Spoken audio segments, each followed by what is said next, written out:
patient comes to your OPD with a complaint of nipple discharge. What can be the probable diagnosis?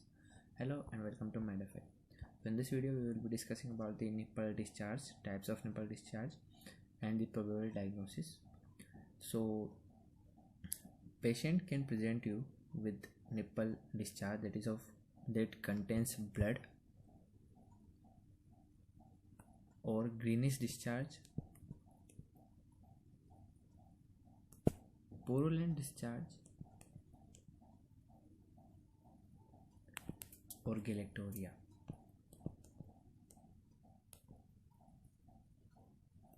Now suppose if patient comes to you with the galactorrhea. This can be due to mechanical stimulation. That is the most common reason of this galactorrhea. Now what can be the other reasons for this? So OCP is another reason. H2 antihistaminics,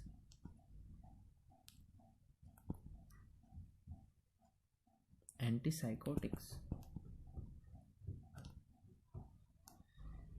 are the reasons associated with drugs. Other reasons are prolactinoma and hypothyroidism.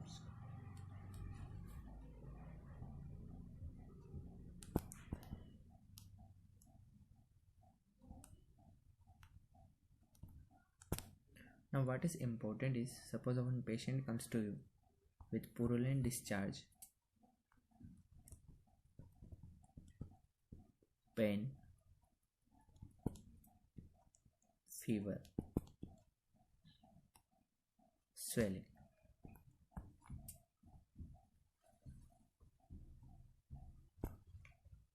and patient tells you that she is breastfeeding her newborn. This can be a case of acute mastitis.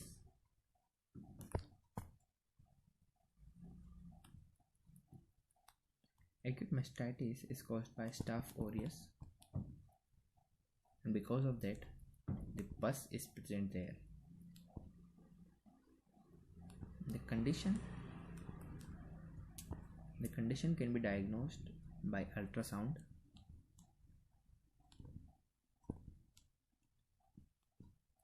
For the treatment part,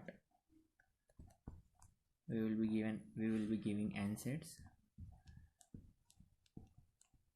antibiotics like penicillin, but we have to check for the allergic test for penicillin.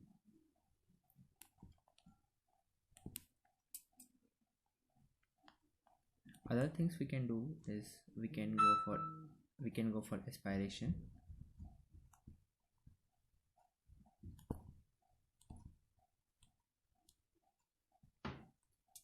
or incision. The important thing that you should remember is patient can continue breastfeeding in this condition.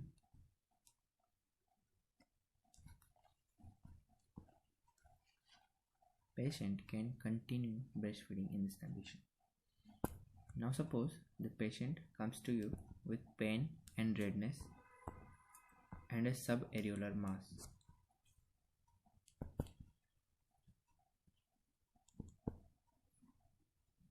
And patient tells you that she is a smoker.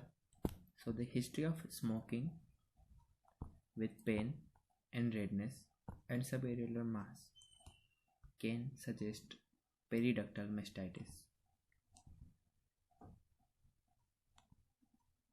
What other features will be there? There will be nipple retraction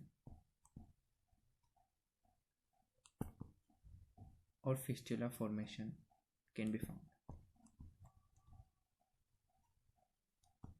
This condition can mimic malignancy.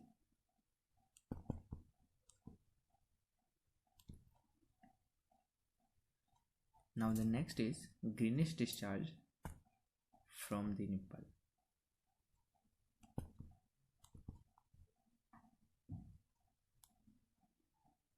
The most common cause for this greenish discharge is mammary duct ectasia.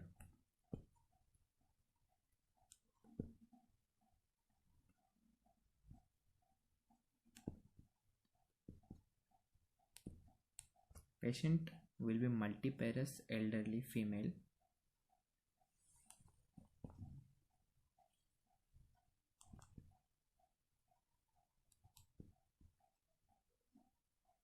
But this mammary duct ectasia is not associated with smoking. That you have to keep in your mind.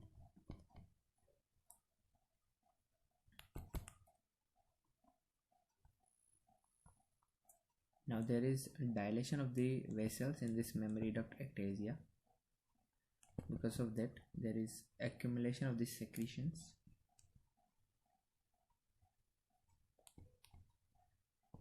Now this accumulation of this secretion can come out from the nipple. So this can rupture and cause inflammation.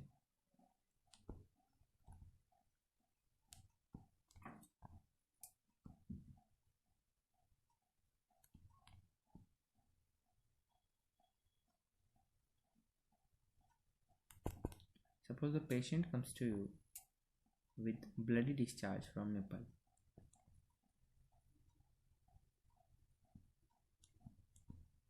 The most common cause for bloody discharge is intraductal papilloma.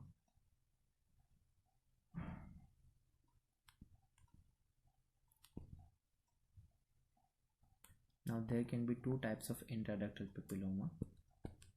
One is incomplete compression and the second one is complete obstruction.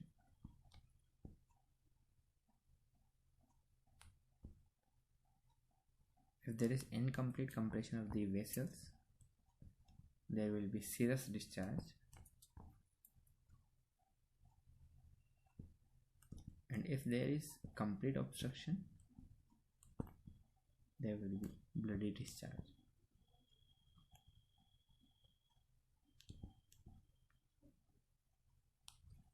Now there are some things that you should keep in mind, that the epithelial component of the breast,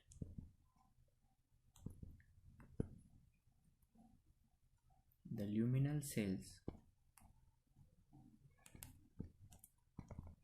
requires vitamin A for differentiation. Now if there is a deficiency of vitamin A, it can cause squamous metaplasia.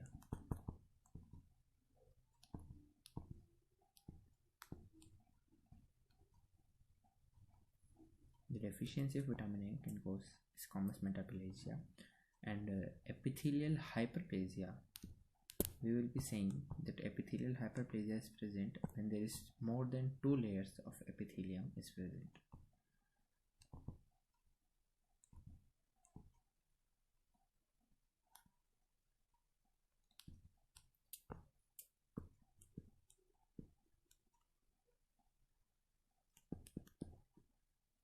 Now you know that periductal mastitis that was associated with smoking, there was deficiency of vitamin A, and because of that there was squamous metaplasia, and squamous metaplasia was compressing the vessels, and because of that there was subareolar mass and pain and redness. So that's all for today. That was about nipple discharge. I hope you got my point, and if you have any doubt you can ask in comments or you can DM us on our Instagram page. Thank you guys.